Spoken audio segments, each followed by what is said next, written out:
after a tense interaction with my mother-in-law, where she harshly criticized my employment and educational background. Things escalated when she suddenly threw hot water at me. While I escaped unharmed, the danger was real and shocking. Her actions were unjustified, especially since it was my husband who was unemployed, not me. I couldn't stand her unreasonable behavior any longer. Enough was enough. If this is what you want, I have no choice but to leave, I said firmly. To my disbelief, she looked almost pleased, showing no remorse.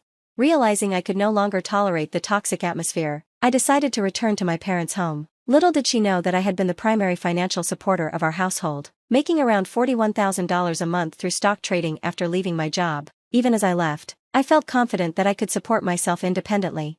Eric and I met in college, where we both studied economics with dreams of building a career in finance. We started out working at separate brokerage firms, and when he proposed, I eagerly accepted. Our plans changed, though, when Eric asked me to quit my job and live with him at his mother's house after his father's passing. Despite some reluctance, I agreed out of respect for his family obligations. However, after everything that had happened, I deeply regretted that decision and resolved never to help his mother again, even if she faced financial hardship. Eric was his mother's sole companion after his father passed away during his middle school years, and as an only child, he felt a strong responsibility toward her. I understood his loyalty, so I agreed to move in, and within 3 weeks, we settled in his family home. Initially, his mother seemed happy to have him home, but her attitude shifted dramatically when it came to me. Her cold gaze and dismissive remarks made it clear that she didn't approve of me. I tried to stay positive, ignoring any faint mutterings she directed my way.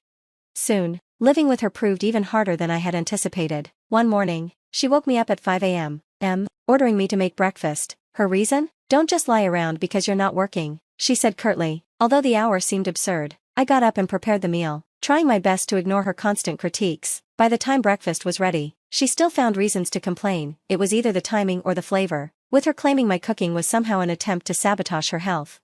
"Are you trying to kill me with these salty meals?" she snapped at me. Her accusations were unsettling, and I couldn't hold back any longer. "Why are you so harsh on me?" I asked. "What are you saying?" "I'm not being harsh. Are you trying to paint me as the bad guy?" she shot back, overwhelmed. I could only nod silently as she listed off chores for the day, barely giving me a moment's rest. Her criticisms became relentless, nitpicking my every task. There was always dust I'd missed or a stain I'd overlooked. After about a month of this, I reached my breaking point. I confided in Eric, hoping he could help. "Your mother's been so critical every day, could you ask her to ease up a bit?" I asked him hesitantly. Eric's reaction surprised me. He looked pale and didn't respond immediately. Concerned, I asked, "What's wrong? Did something happen?" He hesitated before revealing that he had just been fired from his job. "It's due to company downsizing," he explained. "So, you're officially unemployed now?" I asked, still in shock. "Yes, I'll be let go in a month," he admitted. Thankfully, I'd been able to earn around $41,000 monthly through stock trading, using what I'd learned from my job in securities. With this income, we were financially stable, so I tried to console Eric, setting aside my grievances with his mother, for now.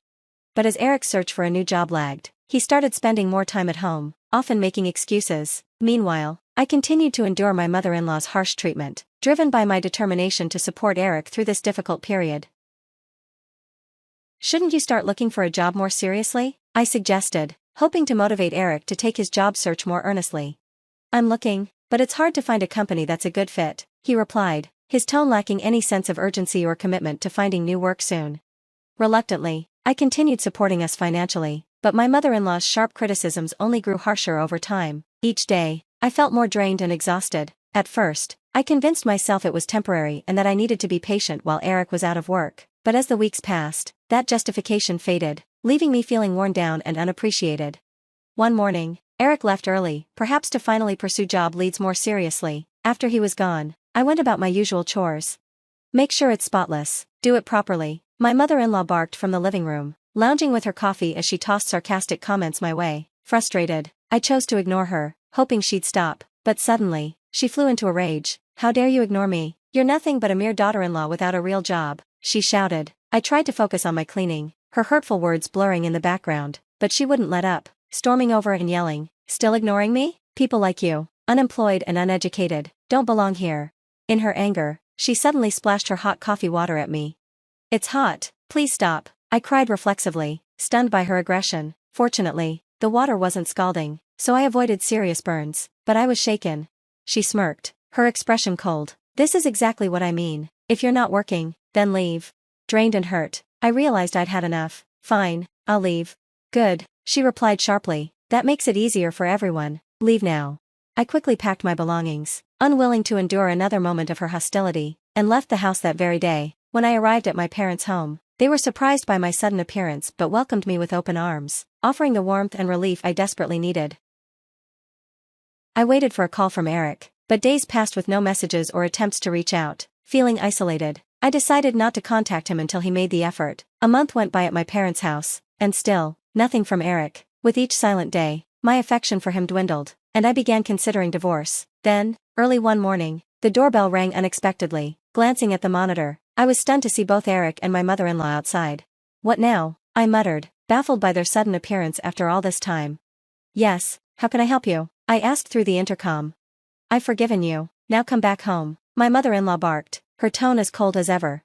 Forgiven me? For what? I replied, perplexed. I hadn't done anything needing her forgiveness. Frustrated, I ended the call, but they remained, knocking on the door more forcefully. Don't ignore us, just come back, she yelled, her voice echoing down the street.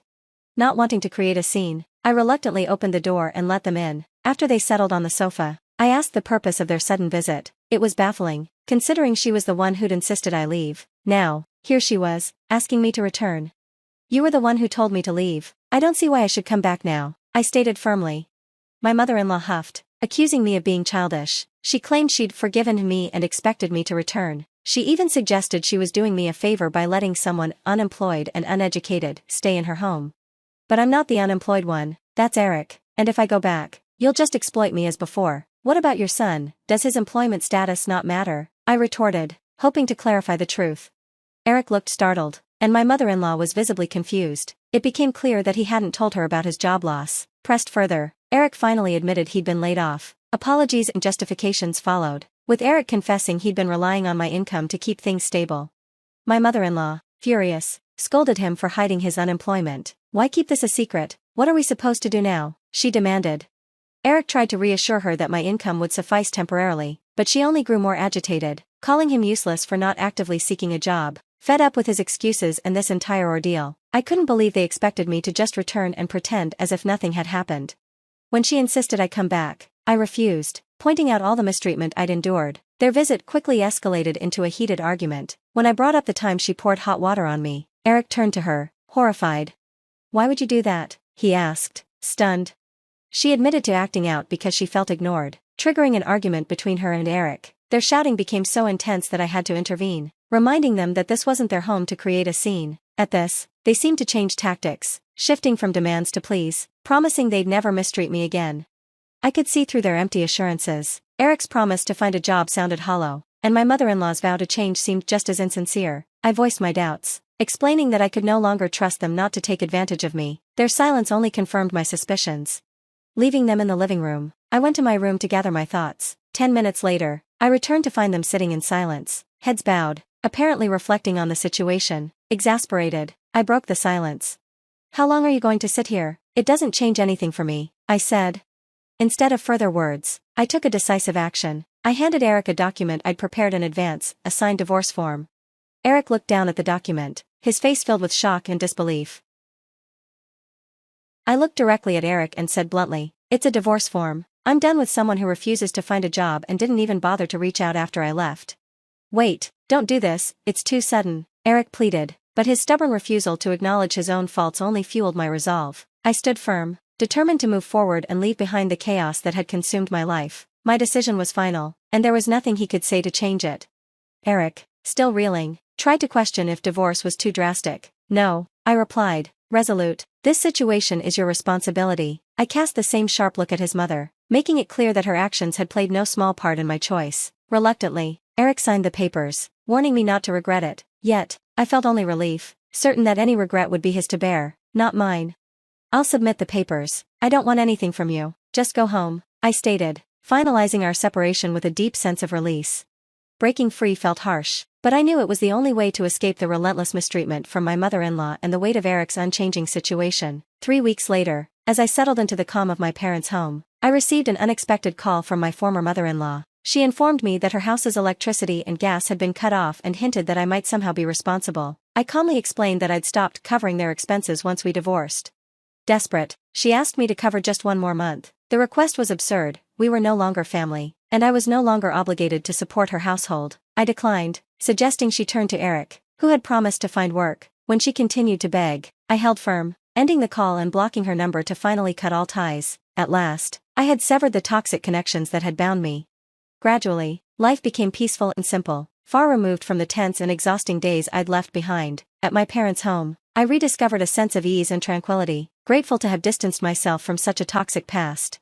Several months later, while on a quiet holiday, I received a message from Eric. He apologized for everything, admitted his past dependence on me, and shared that he was now working at a factory. He even mentioned that his mother's behavior hadn't improved, saying he missed me and hoped I might return. But reading his words, I felt no urge to reconnect. Instead, I blocked his number, choosing to firmly close that chapter.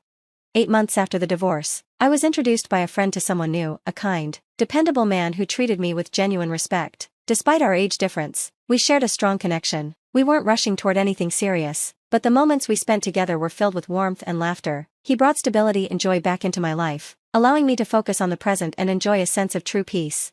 With him, I found myself truly moving forward, grateful for each day and feeling hopeful for what the future might bring.